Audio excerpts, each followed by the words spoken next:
함께 나누고 계신 시리즈가 이제 리더십에 관련된 시리즈인데, 물론 이 리더십이라고 해서 우리가 흔히 이 세상적으로 높아지고 이 세상적으로 우리가 누리기 위한 리더십을 말하는 건 아니겠지요. 바로 기독교의 리더십, 바로 신앙의 리더십을 말하려 하는 겁니다. 여러분, 우리도 눈에 고백하고 있지만 우리는 하나님의 사람입니다. 여러분도 이렇게 고백하십니까? 다들 이제 좀 망설이시는 것 같아요. 여러분들은요, 여러분들 부정하셔도 하나님의 사람들입니다. 하나님께서 택하시고 세우시고 붙잡은 자들이기 때문에 그렇습니다. 여러분, 하나님의 사람이신 거 믿으십니까? 맞습니다. 그러다 보니까 이 세상 사람들이 중요시하는 가치관과는 다른 가치관을 우리는 가지고 살아갑니다. 이 세상에서 높아지고 세상에서 많은 것을 누리는 것보다 하나님께 인정받고 또 하나님께서 높여주시는 것을 더 소중하게 여기고 살아가야 하기 때문에 그렇습니다. 자, 그것이 하나님을 위해서 살겠다고 고백한 그리스도인들의 본질이기 때문이지요.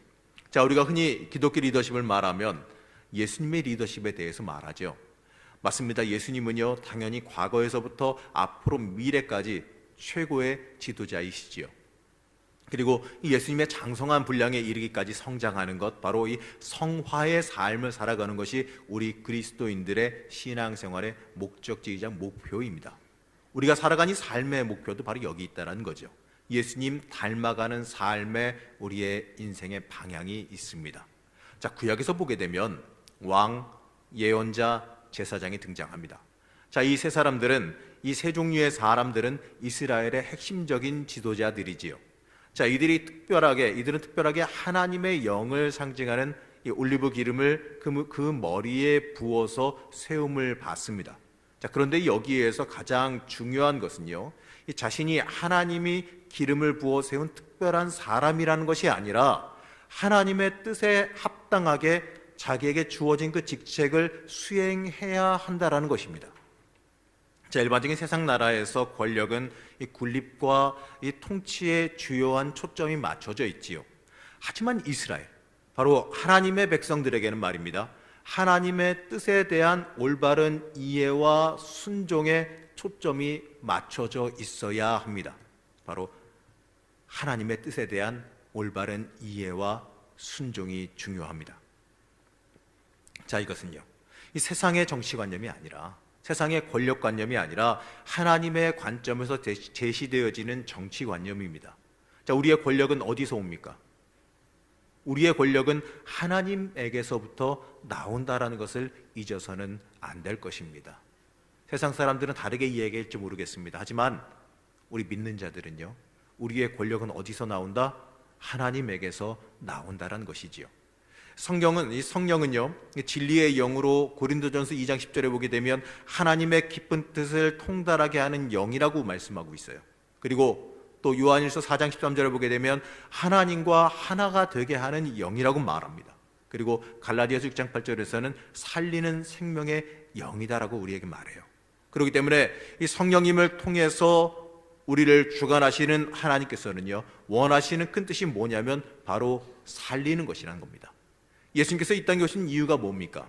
자, 마태복음 20장 28절 말씀입니다. 제가 읽어드리겠습니다. 섬김을 받으려 함이 아니요 섬기려 하고 자신의 목숨까지 대속물로 내주어 모든 사람을 살리는 것, 바로 이것이라고 말씀하셨습니다. 자, 이러한 생명 살림은요, 이 태초에 이 천지와 인간을 창조하실 때부터, 바로 태초에 인간과 천지를 창조하실 때부터 가지고 계신 이 하나님의 뜻이라는 거죠. 자, 인간을 하나님의 형상대로 지으시면서 창세기 1장 28절에서 이렇게 말씀하셨습니다. 자, 여러분 한번 읽어보겠습니다. 시작.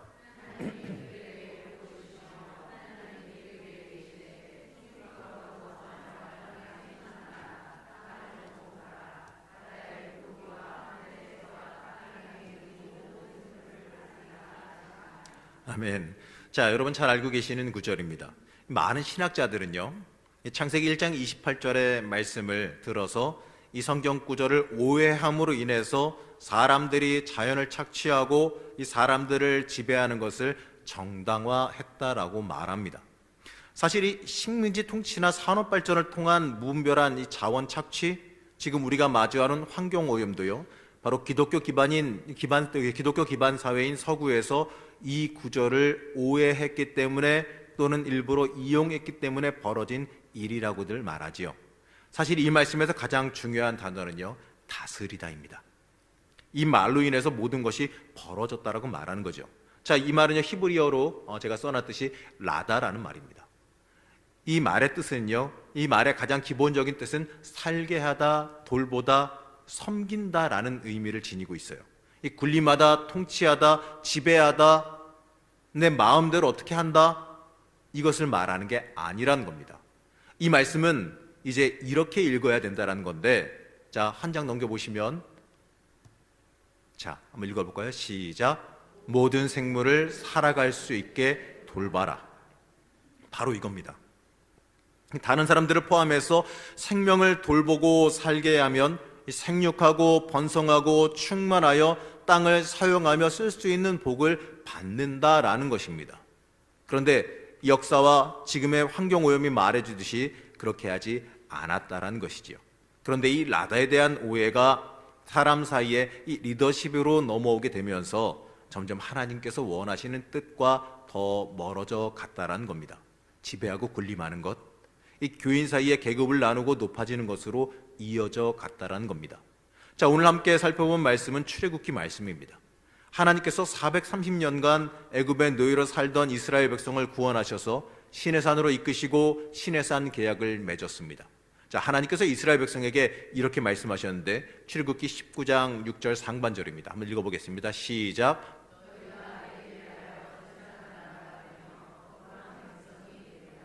아멘. 너희가 내게 대하여 제사장 나라가 되며 거룩한 백성이 되리라. 자, 모든 문명에서요, 제사장 계급은요, 최상급 계급입니다. 인도의 계급 제도를 보더라도 귀족 계급보다 높은 게 바로 승려 계급이라는 건데, 이처럼 이스라엘은 이 400여 년간 노예 생활을 했기 때문에 노예 근성이 박혀 있는 자들입니다. 그런 그들을 여호와의 제사장 나라로 세우신 것이 바로 이 시내산 계약이라는 거지요. 그런데 여기서 중요한 것은요, 하나님은 자신과 이스라엘 백성 사이에 특별한 존재인 제사장을 따로 별도로 세우라고 하신 게 아니에요. 이스라엘 백성도로 하나님의 제사장이 되라고 말씀하셨습니다. 자, 그러면 하나님께서 명령하신, 하나님께서 하신 이 명령대로라면 이스라엘 제사장은 이스라엘 백성을 여호와의 제사장으로 세우는 선생이요 코치가 되어야 합니다.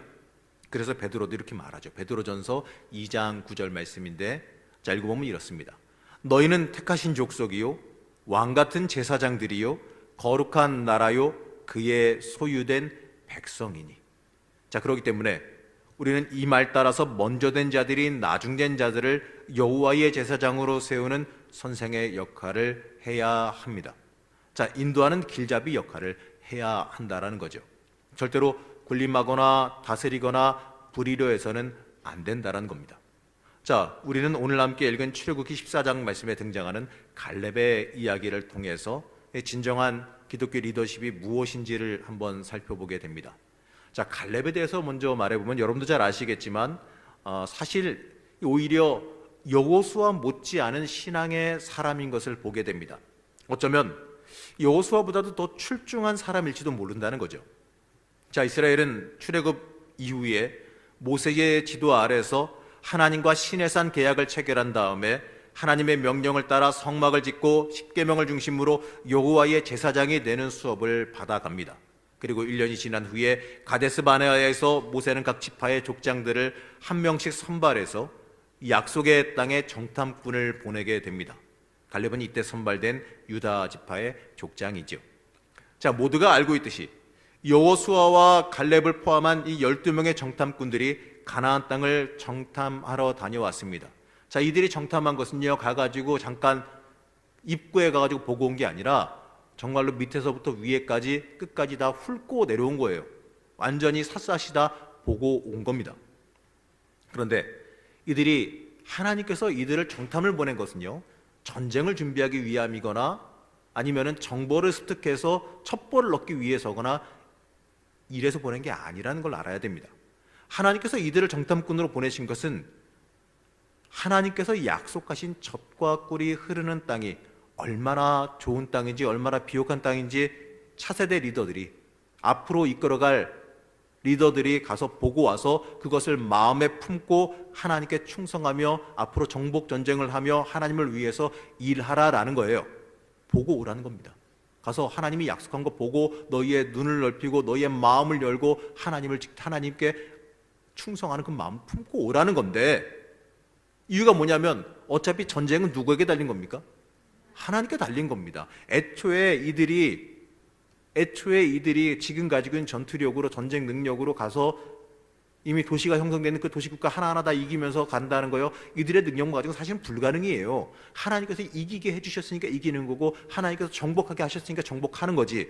어차피 전쟁은 하나님께 달린 것이었기 때문에 이들이 얼마나 강대한지, 가나안 땅에 있는 백성들이 그들이 얼마나 강한 민족인지 강한 자들인지, 이게 주요한 관점이 아니었다라는 거죠. 얼마나 좋은 땅인지, 얼마나 하나님께서 주실 것이 좋은 것인지에 집중하며 보고 와서 사람들에게 그것을 보고했어야 한다는 겁니다. 하나님께서 약속하신 게 진짜다. 하나님께서 약속하시는 그 좋은 땅이 진짜 좋은 땅이다. 가서 하나님이 주실 것을 우리가 받아 먹자, 믿음으로 나가자, 이렇게 얘기했어야 되는데, 하지만 안타깝게도요, 여호수아와 갈렙을 제외한 10명의 정탐꾼은, 이 지도자라고 하는 사람들이 가나안에 사는 아낙 자손의 장대함에 기가 질려서 스스로 우리는 그들에 비하면 뭐 같다? 메뚜기 같다. 이 메뚜기 같다라고 얘기하며 두려워 떨었다라는 거죠. 하나님의 관점에서 본 것이 아니라, 아니 이들은 이미 애굽 땅에서 하나님이 하신 그 기적과 놀라운 것, 홍해가 갈라지면서 그들이 바다를 건너온 것 다 체험한 자들인데, 그렇잖아요. 광야에서 물이 솟는 거 다 본 사람들이고, 하나님이 살아계시고 역사하는 거 다 눈으로 직접 구경한 사람들인데, 지극히 인간적인 관점에서 하나님의 역사함, 하나님의 인도하심, 하나님의 살아계심 다 얻다 놓고 인간적인 관점에서 자신의 능력에만 의존해서 모든 것을 바라봤다라는 거죠. 계산해 보니까 저들을 우리가 이길 수 있을까? 우리가 가진 전투력, 우리가 가진 전쟁의 능력, 내가 가진 전쟁의 힘, 자신이 없는 거죠. 그러니까 하나님께서 주실 복이나 하나님께서 주실 것들에 전혀 관심을 갖기보다 그들의 강대함을 볼 때마다 근심, 걱정, 내가 해야 되니까, 우리의 능력으로만 해야 되니까 보면 볼수록 근심, 걱정, 좌절, 실망, 이러고만 왔다라는 거예요. 주실 좋은 것에는 집중을 못하고 자기의 능력에서 벗어나는 것만 집중해서 부정적인 생각, 인간적이고 세상적인 생각에만 사로잡혀서 돌아왔다라는 겁니다. 여러분의 인생은 어떠십니까? 여러분은 어떻게 살아가십니까? 여러분의 인생을 바라보면서, 여러분의 삶을 바라보면서 여러분들은 여러분의 인생 속에서 어떻게 바라보시는지요? 지금 당장 그 처한 현실, 내 능력으로, 내 힘으로 안 될 것 같으니까, 내 힘과 능력으로는 어려워 보이니까 그것 때문에 좌절하고 실망하고 안 될 거라고 생각하고 부정적인 생각만 하고 계시지는 않습니까? 여러분의 인생 지금까지 여러분의 능력만으로 살아오셨습니까? 여러분의 인생 솔직히 말해봅시다. 여러분의 힘과 능력만으로 살아오셨는지요? 지금까지 살아온 인생 하나님께서 도우셨던 인생 아닙니까? 하나님께서 이미 싸워 이겨주시면서 살아온 인생이에요. 하나님께서 주신 복으로 살아왔고, 하나님께서 인도하심으로 살아왔고, 하나님께서 열어주심으로 살아왔고, 하나님께서 해결해 주심으로 살아온 인생입니다. 그러면 그 하나님께서 지금 순간까지 도와줬으니까 이제 앞으로는 너 혼자 살아라, 앞으로는 너의 힘으로 살아라, 이렇게 말씀하시겠습니까? 지금까지 도우셨던 하나님이 앞으로도 함께 하시고 앞으로도 우리를 지켜주십니다. 우리 인생도 계속해서 앞으로도 싸워 이겨주십니다. 내가 감당하지 못할 시험은요, 피할 것을 허락하시고, 아니면 하나님께서 대신 싸워 이겨주시고 해결할 수 있는 도움을 허락해 주시고 하나님이 이끌어 가시고 도와주신다란 얘기예요. 이들이 이러한 관점으로 봤어야 되는데, 자기의 힘과 자기의 능력, 이것도 영적인 교만입니다. 내가 해야 된다, 내가 할 수 있다, 이거는요 영적인 교만이에요. 하나님께서 도와주시려고 하는 것, 성령께서 역사하시려고 하는 것을 갖다가 틀어막고 내가 하려고, 욕심이고 교만입니다. 이들이 그랬습니다. 오직 갈렙과 여호수아만이 하나님의 약속을 믿고 가나안 땅으로 올라가자라고 주장했습니다.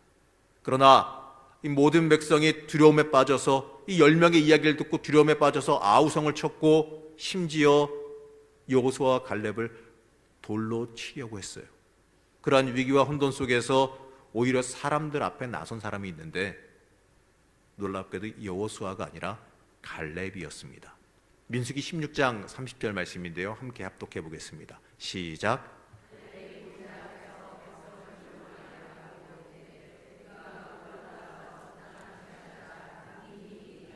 아멘. 갈렙이 모세 앞에서 백성을 조용하게 하고 이르되 우리가 곧 올라가서 그 땅을 취하자 능히 이기리라 이렇게 말했습니다. 믿음입니다. 그 싸움 지금 당장 준비가 안 되는 거 갈렙이 모르겠습니까? 지금 우리의 군사력이 지금 전쟁할 준비도 안 되는 건 모르겠습니까? 근데도 지금 가재요. 왜냐면요 하나님께서 그 땅 우리에게 주신다 약속하신 것을 믿기 때문에 그렇습니다. 여러분, 하나님께서 여러분 책임져 주신다, 여러분의 인생 하나님께서 함께 하신다, 지켜주신다 약속하셨음을 믿으시기 바랍니다. 그러면요 뭐가 걱정입니까? 우리가 인생을요 살아갈 때에 물론 쉬운 이야기는 아니겠지만 근심 걱정에 앞서서요 여러분이 아셔야 되는 것은 기대감이 먼저 있어야 됩니다. 무슨 기대겠습니까? 하나님께서 어떻게 역사하실까? 내 힘으로 안 됩니다. 압니다. 내 힘으로 어려운 거 압니다. 불가능한 거 압니다. 그러니까 기대하는 거지요. 하나님께서 약속하셨는데, 하나님께서 하신다 하셨는데, 하나님께서 해결해 주신다 하셨는데 내 머리로는 암만 생각해도 모르겠거든요. 내 머리로는 암만 생각해도, 내 능력으로는 암만 생각해도 답이 없거든요. 어떻게 할지 모르겠어요. 그럼 어떻게 해야 됩니까? 좌절하고 실망해야겠습니까? 하나님께서는 모든 세상 무엇보다도 강하십니다.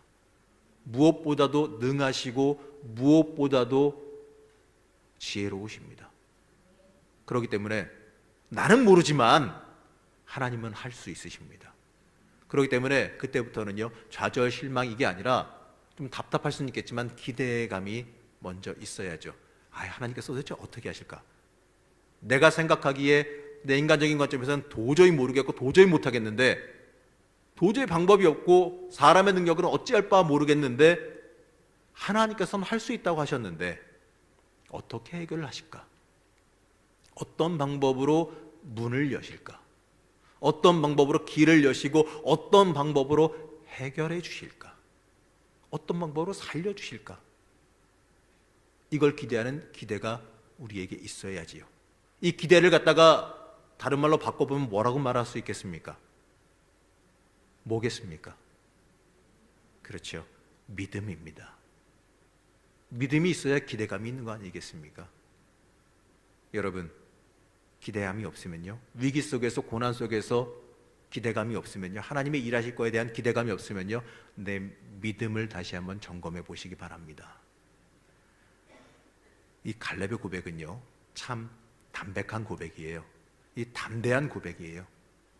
하나님 앞에 정말 자기의 마음을 순수하게 드리는 고백입니다. 그리고 강한 고백입니다. 갈렙의 용기는요 오직 하나님의 약속을 믿는 믿음에서 나온 고백입니다.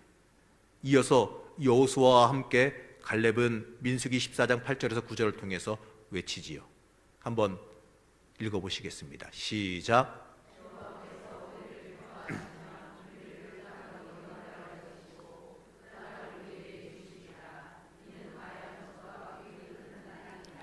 다만 여호와를 거역하지 말라.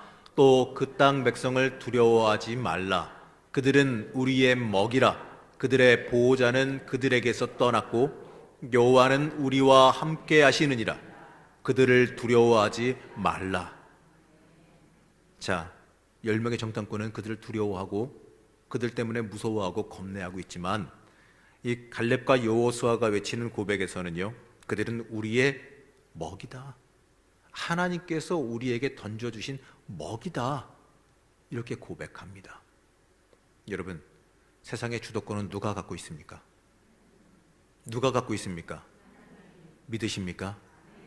세상의 주도권은 하나님이 쥐고 계십니다. 우리는 그분을 믿고 살아갑니다. 우리는 그분의 명령을 수행하며 살아갑니다. 그런데 뭐가 그렇게 근심이고 걱정이고 뭐가 그렇게 겁이 나십니까? 이처럼 여호수아보다 더 담대하고 믿음을 지닌 갈렙이었습니다. 그런데 하나님께서요, 차기 이스라엘 지도자로 택한 사람은 갈렙이 아니라 누구죠? 여호수아입니다. 아마 갈렙이 세상적인 사람이었으면 이 결정에 반발했을지도 모르죠. 좀 서운해서 하나님이 하신 결정이니까 그 앞에서는 뭐라고 못해도 여호수아에게 비협조적으로 나오거나 아니면 좀 떠나거나 자기만의 그 일을 하거나 이랬을 수도 있을 겁니다. 인간적인 관점이라면 충분히 그러고도 남겠지요. 그러나 갈렙은 하나님의 결정 앞에 겸손한 사람이었습니다. 자, 오늘 말씀은 이 가데스 바니아 그때로부터 몇 년? 45년. 이 45년 이상이 지난 이후의 일입니다. 가나안 정복을 마치고 이스라엘 지파가 땅을 분배하고 있는 중이었습니다. 자, 갈렙은 모세를 뒤이은 이 자신의 동료이자 지도자인 여호수아를 도와서 이 가나안 정복의 임무를 완수했어요. 하나님께서 약속하신 요단강 서편 적과 꿀이 흐르는 가나안 땅을 정복하고 이스라엘 지파에게 땅을 분배할 때에 갈렙이 이제 나서서 이야기합니다. 헤브론 땅을 나에게 주십시오. 자, 그런데 이 갈렙이 헤브론 땅을 요구한 것은요, 아셔야 될 게 자신의 공로에 대한 보상을 요구한 게 아니에요. 자신이 열심히 전쟁했고 커다란 공을 세웠으니 내가 더 좋은 땅을 가져야겠다라는 요청이 아니라는 겁니다. 자, 모든 지파가 땅을 분배받고 있을 때이니 당연히 갈렙도 분배받을 권리가 있었고, 사실 그의 공로로만 보게 되면요, 좋은 땅을 요구해도 무리가 있어요, 없어요? 없어요. 하지만 이 갈렙이 요구하는 땅은요, 사실 모든 지파가 꺼려하는 척박한 산지입니다. 산악지대예요. 그리고 그곳에는요, 여전히 무서운 아낙 자손이 사는 헤브론 땅입니다. 정복이 다 끝난 곳이 아니에요. 거기는 가서 정복해야 할 곳입니다. 가서 전쟁해서 차지해야 할 곳입니다. 성경은 헤브론에 대해서 이렇게 기록합니다. 여호수아서 14장 15절 말씀인데요, 헤브론의 옛 이름은 기럇 아르바라. 아르바는 아낙 사람 가운데에서 가장 큰 사람이었더라. 자, 헤브론에는 이스라엘 사람을 두렵게 했던 아낙 자손 가운데에서 가장 크고 강한 사람들이 여전히 살고 있는 곳입니다. 거기다가 메마른 산악지대고, 정복해도요, 정복한다 그래도 크게 좋은 땅도 아니고 정복하기도 어려운 곳입니다. 아직 완벽하게 정복되지 않은 땅, 정복하기도 어려운 땅을요, 85세의 고령에도 불구하고 하나님과 이스라엘 백성을 위한 마지막 봉사로서 감당하겠다라고 요청한 겁니다. 자, 여러분, 오늘 말씀 읽으며 갈렙이 여호수아 앞에 머리를 조아리며 공손하게 요청하는 모습을 한번 머릿속에 상상해 보시기 바랍니다.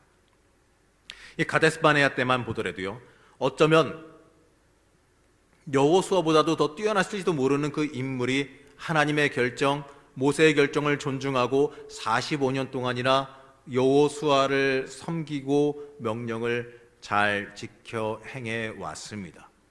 그러한 갈렙의 고백을 보면 그의 나이가 이미 85세가 되었으나 여호수아 14장 11절의 고백을 보게 되면 내가 여전히 강건하니 내 힘이 그때나 지금이나 같아서 싸움에나 출입에 감당할 수 있으니, 이게 바로 갈렙의 고백이에요. 물론 이 젊을 때와 똑같다라고 하는 것은요, 좀 과장된 고백이겠지요. 그럴 수 있겠지만 이 85세라고 해도 하나님께 받은 복으로 충분히 전쟁을 감당할 수 있다라는 그의 믿음의 고백입니다. 그러한 갈렙의 요청에 여호수아는 말씀에서 보게 되면 허락하고 축복하게 되지요. 자, 어쩌면요, 이 여호수아가 갈렙을 축복하며 그 전쟁터로 그를 보내는 그 장면은요, 이 구약에서 나오는 가장 아름다운 장면 중에 한 장면이 아닐까라고 한번 생각을 해봤습니다. 자, 여러분, 한번 상상력을 한번 동원해 보시기 바래요. 영화 같이 한번 상상을 해보시기 바랍니다. 한 편의 영화처럼 마음속에 한번 그려보시기 바래요. 자, 85세 동갑의 노인 두 명이 있습니다. 둘은 젊은 시절부터 이 정탐꾼으로 함께 하나님의 명령을 수행하던 지파의 지도자들이었고, 하나님의 편에 서서 하나님과 반대하는 백성들에 맞서서 목숨 걸고 싸웠던 사람들입니다. 그 이후에 모세를 도와 광야에서 사람들을 인도해 온 자들이지요. 그 둘 중에 하나가 지도자가 되었고, 한 사람은 떠나가는 게 아니라, 실망하는 게 아니라 그의 충성된 신복이 되어집니다. 수많은 전쟁을 거쳐왔습니다. 이제 정복 전쟁이 끝이 나고 땅을 분배하는 자리에 85세의 인생 황혼기인 충성된 신복이 와서 무릎 꿇고 지도자에게 요청합니다. 아직 완전히 정복하지 못한 땅, 가장 강대하고 두려워하는 민족이 있는 척박한 땅을 자신이 감당하겠다라고 하는 요청이지요. 아무리 시대를 초월하는 용사였다고 할지 모르지만 몇 살이요? 85세입니다. 한 사람은 서 있고 한 사람은 무릎을 꿇었다고 한번 생각해 보세요. 자, 모든 백성들이 그 지파의 땅을 분배하는 자리였으니까 그 모든 지파의 지도자들이 다 와 있는 그 자리에서 이 두 노인의 모습을 다들 지켜보고 있는 상황입니다. 자, 여러분 한번 상상 한번 해보세요. 이 장면을 얼마나 멋집니까? 자, 여러분, 여호수아의 마음이 어떠했을까요? 평생 자신을 도와 하나님의 사명을 수행하도록 한 그 갈렙에게 진심으로 고마웠을 것이고, 또 그리고 갈렙을 같은 믿음의 동료로 주신 하나님께 감사했을 겁니다. 그리고 모든 이스라엘 사람들도 이 갈렙의 위대함에, 그의 신앙 고백에 다들 머리를 숙였을 겁니다. 자, 여기에는요, 일반적으로 땅을 분배할 때, 재산을 분배할 때 발생할 수 있는 갈등이나 경쟁이 없습니다. 내가 더 높아지겠다, 내가 더 좋은 것을 차지하겠다라고 하는 세상적인 욕망이나 다툼이 없습니다. 오직 하나님의 영광을 위해, 하나님의 사명을 위해 더 헌신하겠다라고 하는 신앙의 리더십만이 존재하고 있습니다. 여러분, 이 오늘의 말씀을 통해서 우리의 마음에 새겨야 하는 것이 있습니다. 아무리 뛰어나고 아무리 위대하다고 할지라도 말이죠, 모든 사람은 2인자입니다. 1인자가 아닙니다. 저는 오늘 제목을 위대한 2인자라고 잡아봤습니다. 일반적으로 2인자라고 하면은 1인자 뒤에서 1인자가 7일을 잘할 수 있도록 돕는 자들을 뜻하기도 합니다. 우리의 역사에서는 좀 부정적으로 이 권력자 뒤에 숨어서 또 다른 권력을 누리는 사람을 말하기도 했지요. 하지만 오늘 등장하는 우리가 주목해야 하는 위대한 2인자는요, 갈렙도 해당이 되지만 우리 모두에게도 해당된다는 것을 아셔야 합니다. 자, 우리는 바로 우리의 1인자는 사람이 아니라 주 예수 그리스도이심을 잊어서는 안 됩니다. 갈렙이 2인자 리더십으로 살아갔던 것도요, 1인자를 그의 인생 속에서 하나님으로 삼고 살았기 때문에 그렇습니다. 여호수아를 통해서 하나님께서 일하시는 뜻에 복종했기 때문입니다. 여호수아라는 그 인간 사람에게 복종했던 게 아니라 그를 통해 일하시는 하나님께 철저히 복종했다라는 거지요. 자, 여러분, 우리도요, 우리의 인생의 1인자를 내가 아니라 하나님으로 삼고 살아갈 줄 알아야 합니다. 모세도, 여호수아도, 다윗 왕도 스스로를 영원한 2인자라고 생각했습니다. 왕이 돼 자신이 모든 걸 지배하는 왕이 아니라 하나님을 가장 최고의 왕으로 삼고 그의 명령을 수행하는 왕으로 자기 스스로를 삼고 살아갔다는 거예요. 지도자지만 하나님의 명령을 수행하는 지도자로, 2인자로 스스로 생각하고 살아갔다는 겁니다. 그럴 때에 그들이 복을 받았고 그들을 통하여서 백성이 복을 받았어요. 여러분, 우리도 마찬가지예요. 우리는요, 하나님께서 우리의 인생의 주인 되는 삶을 살아가야 합니다. 1인자이신 하나님의 뜻을 헤아리면서 하나님의 비전을 위해서 이들은 평생 헌신하며 살았다는 것이죠. 그래서 다윗이고, 그래서 모세고, 그래서 여호수아인 겁니다. 여러분, 심지어 예수님도 스스로 인자로서 자처하셨던 걸 여러분 아십니까? 요한복음 5장 17절 말씀해 보게 되면 내 아버지께서 이제까지 일하시니 나도 일한다라고 말씀하시고, 또 요한복음 5장 30절 말씀은 내가 아무것도 스스로 할 수 없노라, 듣는 대로 심판하노니 나는 나의 뜻대로 하려 하지 않고 나를 보내신 이의 뜻대로 하려 함으로 내 심판은 의로우니라라고 말씀합니다. 바로 하나님의 뜻대로 하니까 내 심판은 의롭다라고 예수님이 고백하셨어요. 여러분, 예수님도 이인자로서 하나님을 최고로 놓고 살아가는 걸 우리에게 가르쳐 주신 겁니다. 여러분 인생 속에서, 여러분의 삶 속에서 혹시 여러분의 주인이 누구십니까? 우리가 이제 성탄절에 세례 받게 될 텐데, 이 세례 받으면서 우리가 해야 되는 고백은요, 하나님이 내 인생의 주인 된다는 거거든요. 하나님을 인생의 주인으로, 내 주인으로 삼고 살아가겠다는 고백이 가장 먼저 있어야 되는데, 예수로 구주 삼고 살아가겠다는 그 고백이 있어야 되는데, 자, 여러분 다 세례 받으셨지 않습니까? 여러분 다 그 고백을 하시고, 평생에 한 번 나는 그 고백을 하시고 이 자리에 앉아 계시는 걸로 알고 있는데, 말로만이 아니라 여러분의 실제로 여러분의 인생 속에서, 여러분의 삶 속에서 얼마나 하나님께서 인생의 주인 되어 살아가십니까? 여러분이 행하는 모든 것의 목적이 어디에 가서 맞아 있습니까? 내가 잘 되는 것, 내가 높아지는 것, 내가 세상에서 일하는 것, 심지어 돈 버는 것, 내가 공부하는 것, 내가 진급하는 것, 이 모든 것 자체가 무엇을 위해서 여러분들은 이루어지기를 원하십니까? 심지어 여러분 병 고침 받는 것도요, 무엇을 위해서 고침 받기를 원하십니까? 여러분 인생의 목적이 어디에 있습니까? 예수님이 이렇게 말씀하십니다. 나를 보내신 이의 뜻대로 하려 한다. 여러분, 여러분의 생명 주신 분이 누구십니까? 하나님이시죠. 그러면 여러분 누구의 뜻대로 살아야 하겠습니까? 여러분이 하나님의 뜻대로 사셔야 합니다. 그게 여러분의 존재 이유이자 목적입니다. 갈렙에게 할당된 이 헤브론 지역의 옛 이름을 기럇 아르바라고 말했어요. 자, 이 뜻은요, 아르바의 성읍이라는 뜻입니다. 바로 성주의 이름을 따서 이 아르바라고 하는 이 영웅의 이름을 따서 지은 거지요. 그 이름이 헤브론으로 바뀌었습니다. 바로 갈렙의 정복함으로 인하여서 헤브론으로 이름이 바뀌게 됐는데, 헤브론의 이름의 뜻은 뭐냐면 힘을 합치다, 연합하다라는 뜻이에요. 자, 누구랑 연합하다, 누구랑 힘을 합치다라는 뜻이냐면 바로 하나님의 능력과 연합했다라는 것을 뜻하는 이름입니다. 하나님을 주인으로 모신다라는 뜻이에요. 하나님의 사람 갈렙이 이 아낙 자손의 땅 기럇 아르바를 차지하자 그 땅의 이름은 헤브론, 하나님의 땅 헤브론이 되었고, 그러자 놀라운 일이 발생을 합니다. 다시 한번 여호수아서 14장 15절 말씀을 보겠는데요, 함께 합독하겠습니다. 시작.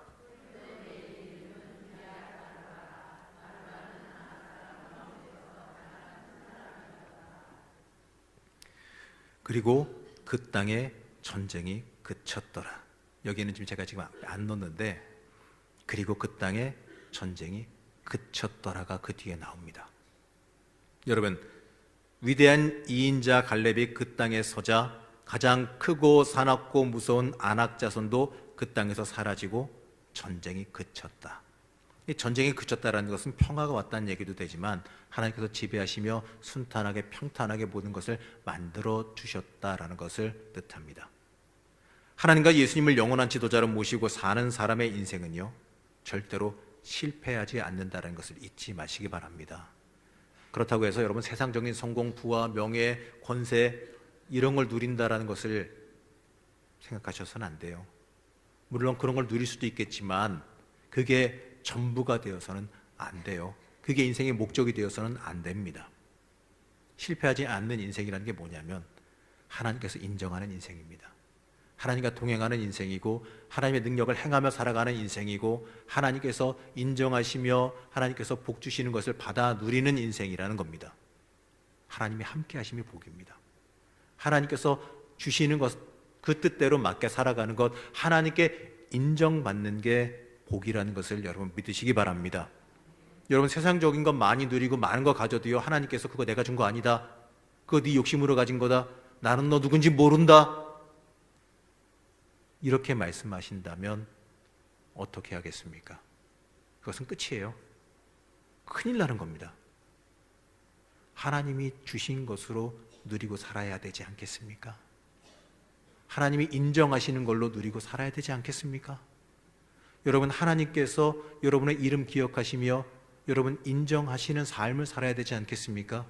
마지막 날 하나님 앞에 갔을 때에 너는 누구냐, 나는 너 누군지 모른다는 소리 들을 것이 아니라, 생각만 해도 끔찍하지 않습니까? 어서 와라, 수고했다.